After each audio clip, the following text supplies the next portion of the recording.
వీక్షకులకు నమస్కారం. వినాయక చవితి అయిపోయింది. ఇంకా వినాయక నవరాత్రులు నడుస్తున్నాయి కాబట్టి ఇంకొక వినాయకుడి కథలు కొన్ని చెప్తాను ఈ వీడియోలో. మన్మధుడుని శివుడు బూడిద చేసేసిన తర్వాత శివుని కళ్యాణం అప్పుడు రతీదేవి కోరుకున్నప్పుడు శివుడు తన కంటి చూపుకి బూడిదైపోయిన మన్మధుడికి వినాయక మంత్రాన్ని, ఏకాక్షర మంత్రాన్ని బోధించి మార్గదర్శనం చేస్తాడు.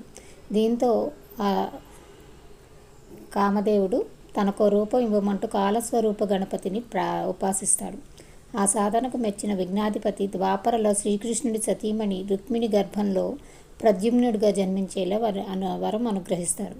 త్రిపురాసుర యుద్ధం సమయంలో పరమేశ్వరుడు తన చిన్న కొడుకు కుమారస్వామికి వరద గణపతి వ్రత విధానాన్ని బోధిస్తారు. ఒక సందర్భంలో శివుని మెడలోని వాసుకి తన బలాన్ని తలుచుకుంటే మిడిసిపడుతుంది. ఆ అహంకారాన్ని చూసి శివుడికి కోపం వచ్చింది. తీసి నేలకేసి కొట్టాడు. దీంతో 10 తలలు 100 ముక్కలైపోతాయి. పరమేశ్వరుడు ఆగ్రహానికి గురైన ఆ సర్పరాజుకు గణేశ షడక్షర మంత్రాన్ని ఉపదేశిస్తాడు నారద మహర్షి. ఆ మంత్రమహిమతో గణపతి దివ్య సాక్షాత్కారాన్ని పొందుతాడు వాసుకి.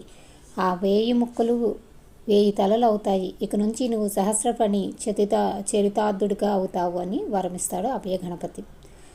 అంతేకాదు నాగాభరణమై తన ఉదరానికి అలంకరంగా వర్తిల్ల భాగ్యాన్ని కల్పించాడు. ఒకానొక సమయంలో బ్రహ్మదేవుడిలోని అహంకారాన్ని పటాపంచలు చేసి సృష్టి కార్యాన్ని ఆరంభించడానికి సరిపడా దైవిక శక్తిని ప్రసాదిస్తాడు గణపతి. ఆ కృతజ్ఞత కొద్దీ చతుర్ముఖుడు భక్తితో చతుర్భుజుడిని పూజించి సిద్ధి, బుద్ధి అనే 2 దివ్యకాంతలను దక్షిణగా సమర్పిస్తాడు. అలసట, దిగులు, అతినిద్ర, పిరికితనం, ఆత్మన్యూన్యత, అస్పష్టత, బిడియం ఇవి విజయానికి అడ్డుగోడలు. బండాసురుడి దుర్లక్షణాలని ఓ చోట గుదికొచ్చి విఘ్న యంత్రాన్ని తయారు చేశాడు. దాన్ని దేవతల మీదకి ప్రయోగించాడు. దేవసేనను బద్ధకం ఆహ్వానించింది. సరిగ్గా అప్పుడే లలితాదేవి శివుడి వైపు చూసి అర్థవంతంగా అర్ధనవ్వు నవ్వింది.